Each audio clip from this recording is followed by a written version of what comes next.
taken in the 47th GST Council meeting to apply a 5% tax on all packaged food items. Earlier it was only branded items, which include everyday items that everyone uses, like flour, pulses, curd, etc., has continued to be the biggest issue, which is echoing during the monsoon session. The opposition has continued its unrelenting attack on the centre over GST and price hikes. For a second day in a row, opposition protested outside Parliament premises, defying the ban on dharnas. In fact, there was also sloganeering and ruckus on the floor of the House over the same issue.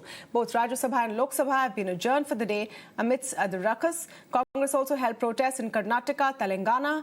TRS leaders also agitated against the centre's GST on dairy products.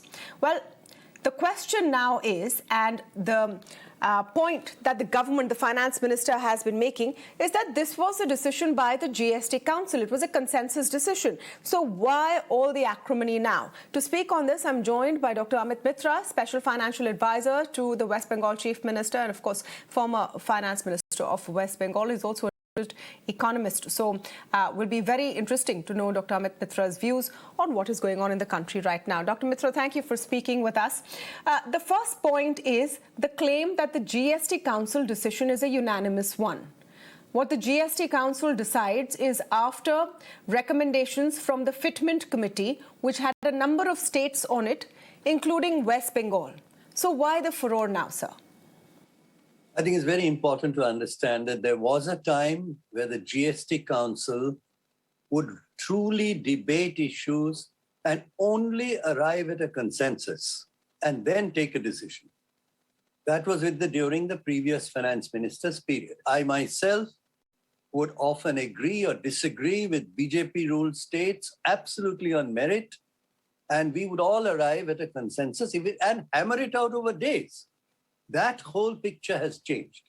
So this position that Honourable Union Finance Minister is saying that this was a consensus decision is absolutely and unfortunately inconsistent with what has been going on in the GST Council for the last 2 years.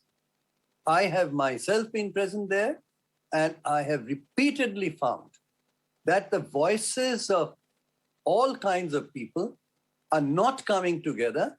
And Union Finance Minister's secretary at one time even closed a meeting without even cognizance of the fact that he has no authority to do so. And then all of us, 10 of us said, this is not okay, you open the meeting again. Meeting was opened, no consensus was reached, and then we heard the decision at a press conference given by the Union Finance Minister. And I wrote to her about it transparently and professionally. So to say that there was a unanimous decision to raise these GST rates of atta, for example, flour and packaged goods and all this, is absolutely inappropriate given the fact that there's a group of ministers chaired by the Karnataka Chief Minister, who's a BJP Chief Minister, which has not been able to arrive at a consensus, in fact has constantly delayed any increase in GST rates, where West Bengal has a strong voice. A Minister of State has explicitly said, this is not the time to tinker with rates when the country is facing massive inflation. As you correctly said, food inflation is almost reaching food index of CPI, Consumer Price Index for food, which your readers will understand, listeners will understand, is reaching 8%. Now, connected to this, of course, is the continuous fall of the rupee, to which we can come later, yes, which has a direct impact on inflation. Sir, may I please revisit the point that the finance minister is making, because she put out a series of tweets, explaining her position, and she says in one of them, and I quote, all states, including non-BJP states, in bracket Punjab, Chhattisgarh, Rajasthan, Tamil Nadu, West Bengal, Andhra Pradesh, Telangana, Kerala, agreed with the decision. This decision of the GST Council is yet again by consensus. Are you saying this is not true? I am saying that this I have personally written to her, saying that this is no way of calling something consensus, which it is not. In fact, one time, 10 states spoke against a position, and ultimately, as I said, no decision was taken on the floor of the GST Council, and we heard the decision in a press conference. And what could be more anti-federalist than that? I have written 3 letters to the Union Finance Minister over the last 2 years, finally bring a consensus environment which was there before, which we slowly eroded and lost over the last 2 years. Therefore, my submission is, Yes, there is a muzzling in a way of voices of what is called a consensus, where if it takes 2 days, 3 days, we hammer it out, we arrive at some agreements. To me, what she is saying is inconsistent with the last 2 years of experience. With due respect to Union Finance Minister, please read my letters to her. So it is not possible that West Bengal or Kerala or Punjab would have said, yes, raise the GST rate on anything, because there's a group of ministers. Please tell us. You have formed a group of ministers from the GST Council. They are still debating with regard to various rates. They have not given a decision, and I don't chair that. It's the Chief Minister of Karnataka, BJP Chief Minister, who chairs that, which shows there's an inconsistency in what she's saying. I don't agree with her. Having experienced 2.5 years of being in GST Council, respectfully I say, this is not a consensus. This is a majoritarianism. Sir, So if I have the votes, because I have 21 states with me, Yes. if you don't agree, I will, in a way, hang over your head the Damocles' sword that I can always go into an election. That's not the way to function. That's not the way we functioned under the previous Union Finance Minister, late Arun Jaitley, and I've said that explicitly in a letter. What next? The Kerala government on Tuesday has said that it does not intend to tax items sold in small stores in 1 or 2 kilogram packages. Will West Bengal look at something similar? Since you are in principle... Everybody. I would say not only West Bengal, we will have to take our autonomous decisions, which will be very sad indeed. Because we gave up all our powers to subsume into the GST. Now, if we are compelled for people's interest, for common people's interest, if we are compelled to take decisions which in a way are different from what the Union Finance Minister is claiming was a consensus, is indication to you that there was no consensus. In fact, each state going its own way in people's interest is going to undermine the whole concept of the GST Council and one tax, one nation. It'll undermine it. So she has in fact started by forcing this for states to take people-related decisions for which they have no option.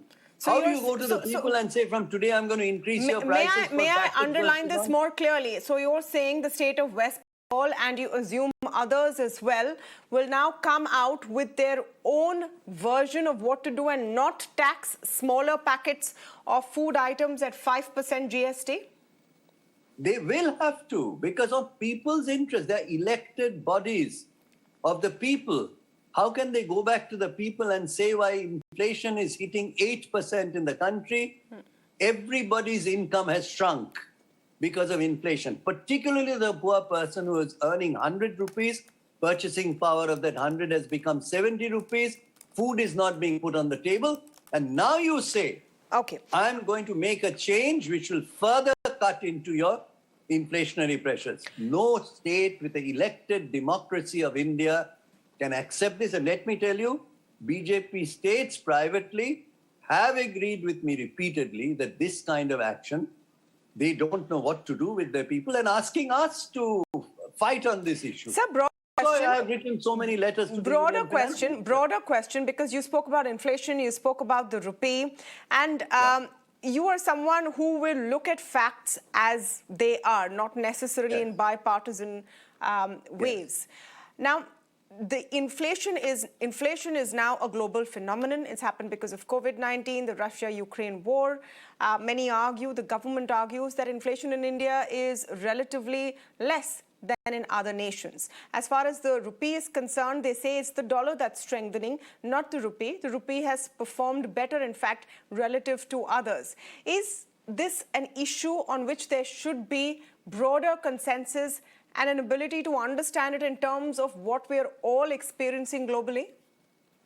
I think this global bogey has been made too much of. We have to look at domestic policy. And about 6 months ago, I said this with economics in one of the shows.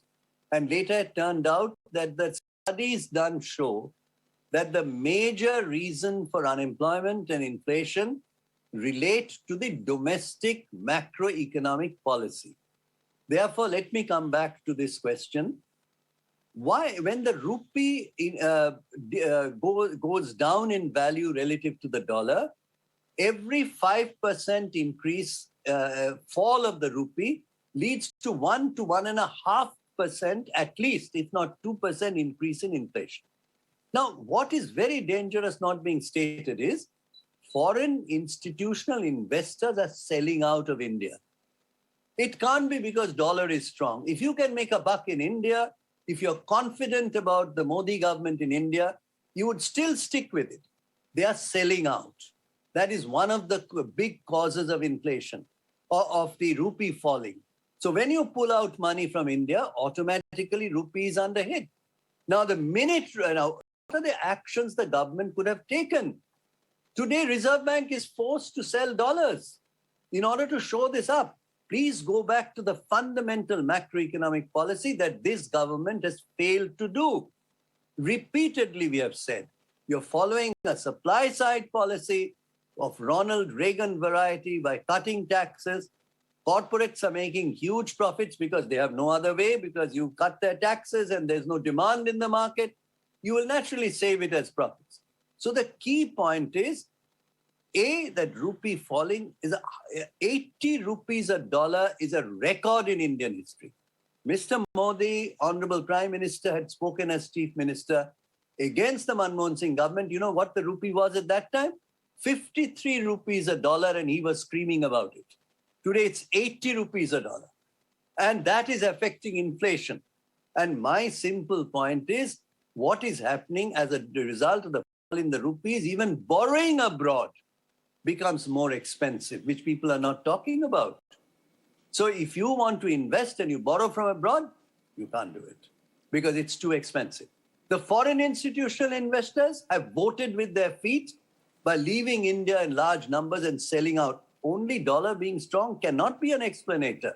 If you're going to make more money in India than you can make in the United States, which was the case always because India was an emerging market, why should you leave?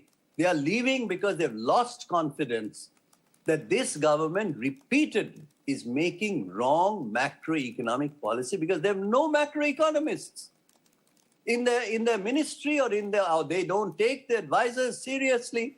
Prime Minister's own advisory council has changed many times. People have resigned and gone away. So my submission to you is there's a bigger picture that the rupee has hit the worst situation in our history of 80 rupees. Recall Mr. Modi's objection only at 53 rupees a dollar.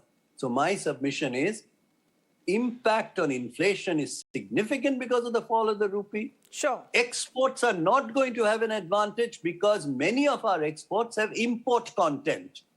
And therefore, imports become more expensive. I'm leaving oil aside. 80% no doubt, a weak rupee will hurt in terms of imports. The question is it something that India could have avoided? But I know you're running out of time, so I will end it here and thank you, Dr. Amit Mitra, for joining us today on the show. Thank you very much.